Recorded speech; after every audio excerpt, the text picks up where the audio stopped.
Hi there, I'm the nature guy, and I am not a Campasable. I'm here in Southern California along the Pacific Ocean on the West Coast. In fact, I'm south of San Diego, and just over there is Mexico, so this is about as far southwest as you can go in continental US. When we see the ocean, one of the things that we sometimes think about are the giant whales that live in the ocean, the largest mammals in the world. Well, I want to talk to you today about the sperm whale. It's one of the big ones, one of the big toothed whales. And I've got some numbers here that are just amazing.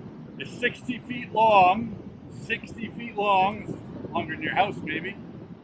It weighs 100,000 pounds. That's big. Well, here's what's really interesting. They can dive half a mile down in the deep ocean, and they can hold their breath for over 2 hours if they need to. That's a pretty amazing whale. Well, the good question is, what happens down deep in the water where there's no light? How do they know where to go? And in that way, these sperm whales are like bats. That's right, the bats we have in Michigan use echolocation. They emit a sound, it reflects off things, and they can hear that, and they can tell where they are and maybe find an insect. The same thing happens out there. The whales, the sperm whales, have huge heads. About a third of their body is a head, so that's a 20-foot long head for a sperm whale.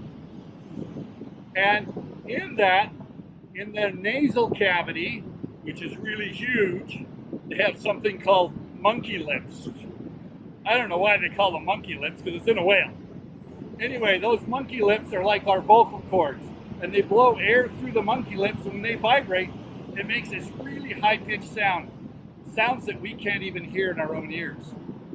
And then they have this great big mass of fat in their forehead, and that focuses somehow the way the fat interacts with the water around them. It focuses the sound down on them, and that sound is really loud, and it can penetrate a long way. And then they have to be able to hear the echo in echolocation. And so it turns out they don't have ears like this. Their ears are in their jaws. They have these big long jaws that are full also of fat, and somehow that absorbs more of the sound. And then that is directed to another organ in their ear. It's also made of fat, and that is how they're able to hear even just the faintest echoes of their echolocation. These whales are absolutely amazing, and they've got this unique ability to communicate with their environment around. Well, you know, God is a God that likes to communicate, and He created prayer for us so that we can communicate with Him. We can tell Him what we're worried about and what we're thinking about and what we're hoping for, and He listens. And He answers our prayer. Maybe not right away, but He does answer. So when we talk about whales and think of echolocation, let's think about prayer to our God in heaven. That's it for now. See you next time.